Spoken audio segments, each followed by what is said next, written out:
समजा 100 रुपयाच्या नोटांची संख्या किती आहे? 100 रुपयाच्या नोटा किती?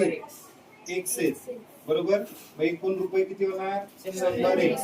समजा एक नोट असेल तर 100 एके 100, दोन असतील तर 100 दुने 200. तसं नोटा किती आहेत? एक्स. मग किती रुपये होणार आपल्याकडे? 100 एक्स रुपये, बरोबर. त्यानंतर 50 रुपयाच्या नोटांची संख्या किती आहे? वाय, बरोबर. तर आपल्याकडे किती रुपये जमा होतील? 50 वाय रुपये. किती होतील?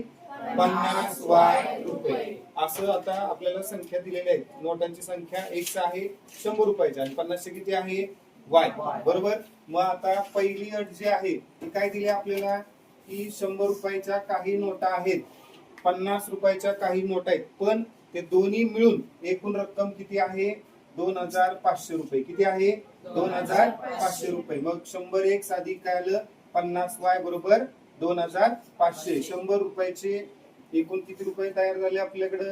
100 एक्स. 50 रुपयाच्या नोटांमुळे किती झाले? 50 वाय. आणि दोन्ही मिळून किती? 2500.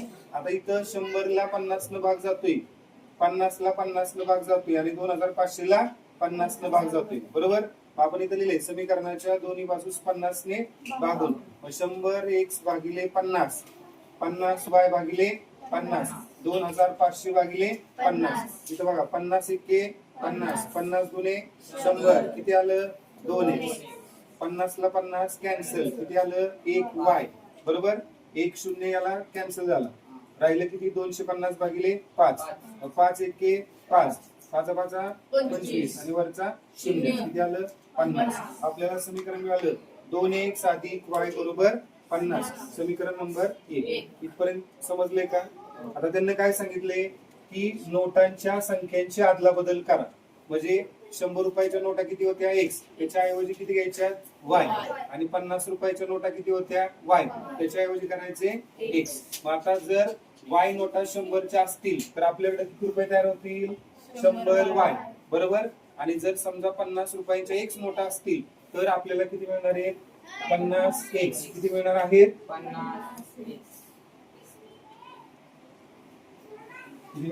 50 एक्स. पण त्यांना एक अट दिलेली आहे. दुसरी अट काय दिली त्यांना की जर समजा नोटांच्या संख्येची अदलाबदल केली तर त्यावेळेला ती जी रक्कम आहे ती 500 रुपयानं कमी होणार. म्हणजे आधी नोटा किती आहेत माहित नाहीत आपल्याला, नोटांची संख्या माहिती नाही, पण एकूण रक्कम आहे ती माहिती. पहिल्यांदा किती रक्कम आहे? 2500. पण अदला बदल केली की ती रक्कम काय होणार? 500 न कमी होणार.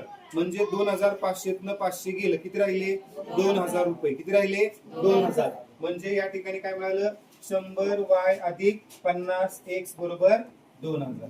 आता या ठिकाणी सुद्धा 100 ला 50 न भाग जाईल, 50 ला 50 न भाग जाईल, 2000 ला 50 न भाग जाईल. बघा 100 वाय भागिले 50, 50 एके 50 आणि 50 दुने 100. मग हे 2 वाय आपण या ठिकाणी लिहिले. हा, त्यानंतर 50 ला 50 कॅन्सल झालं, राहिलं काय? एक्स. या ठिकाणी लिहिले, बरोबर. आणि या 2000 ला 50 न काय केलं आपण? भागलं. तर इथं 1 शून्य काय होणार? कॅन्सल. 200 भागिले किती आलं? 5, बरोबर. मग डायरेक्ट 5 चौक 20 आणि वरचं 1 शून्य किती आलं? 40. आपल्याला समीकरण काय मिळालं? x अधिक 2y बरोबर 40. हे आहे समीकरण 2. जर तुम्ही समीकरण 1 आणि समीकरण 2 जर पाहिलं तर इथं x चा सहगुणक 1 आहे आणि इथं x चा सहगुणक किती आहे? 2. मग आपल्याला जर x चा सहगुणक 2 करायचा असेल तर याला काय करावं लागेल? इक्वेशन 2 ला 2 न गुणावं लागेल. इक्वेशन 2 ला आपण 2 न गुणलं, याला 2 न गुणलं तर किती आलं? 2x. 2 दुने 4y, बरोबर. आणि 40 दुने 80, बरोबर. मग आपल्याला नवीन समीकरण मिळालं इक्वेशन नंबर 3. 2x अधिक 4y बरोबर 80. आता x चा सहगुणक इथं किती आहे? 2. इथं सुद्धा x चा सहगुणक किती आहे? 2. त्यानंतर याचं चिन्ह प्लस आहे, याचं पण चिन्ह प्लस आहे. समान चिन्हांची काय होणार? वजाबाकी. मग या ठिकाणी आपल्याला काय करायचंय? इक्वेशन 3 आणि इक्वेशन 1 चा वापर करायचा. तर या ठिकाणी काय लिहिले बघा? Equation 3 minus equation 1. इक्वेशन 3 काय बघा? 2x अधिक 4y बरोबर 80 आणि इक्वेशन 1 काय आहे? 2x अधिक y बरोबर 50. इथं लिहिले. या दोघांची काय केली आपण? वजाबाकी. वजाबाकी केल्यामुळं समीकरण जे दुसरं आहे तर या समीकरणाची चिन्ह काय झाली? बदलली. हे 2x आहे त्याचं काय झालं? वजा 2x. हे अधिक y आहे त्याचं काय झालं? वजा वाय आणि हे अधिक 50 काय झालं वजा 50. 80 वजा 50 किती आलं 30. एक 4y मधनं 1y गेलं किती आलं 3y. 2x ला 2x काय झाला कॅन्सल. आता हे 3y बरोबर 30 आहे. हे 3 इकडे गुणले इकडे गेलं का भागिले. इथे लिहिले 3y बरोबर 30 म्हणून y बरोबर किती आलं 30 भागिले 3. 3 एके 3 आणि 3 दाय 30. मग y ची किंमत किती आली बाळांनो 10. बरोबर. y काय म्हणले आपण 100 रुपयांच्या नोटा. काय म्हणले 100 रुपयांच्या नोटा किती आहेत y. y ची किंमत जर 10 असेल तर 100 रुपयाच्या नोटा किती झाल्या इथं 100 रुपयाच्या नोटा झाल्या.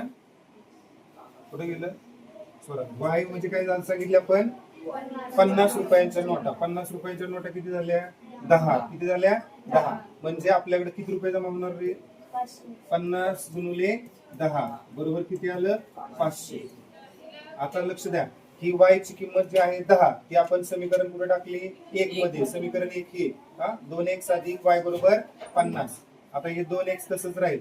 y च्या जागेवर किती आलं 10 बरोबर 50. हे अधिक 10 पलीकडे गेलं वजा 10 बरोबर 50 वजा 10 किती आलं 40. 2x बरोबर किती आले 40 आले बरोबर. हा 2 गुणुले पलीकडे गेल्या भागिले मग 40 भागिले 2 किती आलं 20. मग x बरोबर किती आले 20 आले. मग x काय आहे 100 रुपयाच्या नोटा. मग 100 रुपयाच्या नोटा बरोबर x आणि इथे किती आलं 20. म्हणजे थोडक्यात 100 रुपयाचे किती रुपये आपल्याकडे आहेत तर 100 गुणुले किती 20 आणि 100 गुणुले 20 किती आलं बाळांनो 2000. असे एकूण किती रुपये आहेत आपल्याकडे 2500 बरोबर. म्हणजे पहिली अट बरोबर आहे का पहिली अट बरोबर आहे का 100 रुपयाच्या काही नोट आहेत 50 रुपयाच्या काही नोट आहेत. त्यावेळेला आपल्याकडे किती रुपये जमा झाले पहिल्या अटीनुसार 2500 म्हणजे हे आपलं बरोबर आहे. नंतर दुसरी अट काय दिली त्यांना आदला बदल का नोटांची काय करायची आदला बदल. म्हणजे समजा ह्या 20 नोटा होत्या 100 रुपयाच्या ते किती झाल्या 50 रुपयाच्या. मग 50 गुणिले काय करणार 20 किती रुपये झाले 5 गुणे 10 आणि वरचे 2 शून्य 1000 रुपये झाले. नंतर ज्या 50 रुपयाच्या नोटा होत्या किती 10 मग 100 रुपयाच्या किती झाले त्या बघ 10 झाले ना. मग इथे किती येणार 100 गुणिले 10 म्हणजे किती आलं 1000. मग टोटल किती रक्कम आपल्याकडे झाली 2000. म्हणजे पहिल्यापेक्षा 500 ने कमी झाली का झाली. म्हणजे दोन्ही अटी बरोबर आहेत. म्हणजे आपल्याकडं 100 रुपयाच्या X नोटा असतील तर आपल्याकडे 20 नोटा आहेत आणि 50 रुपयाच्या किती नोटा आहेत Y म्हणजे 10. आलं लक्षात.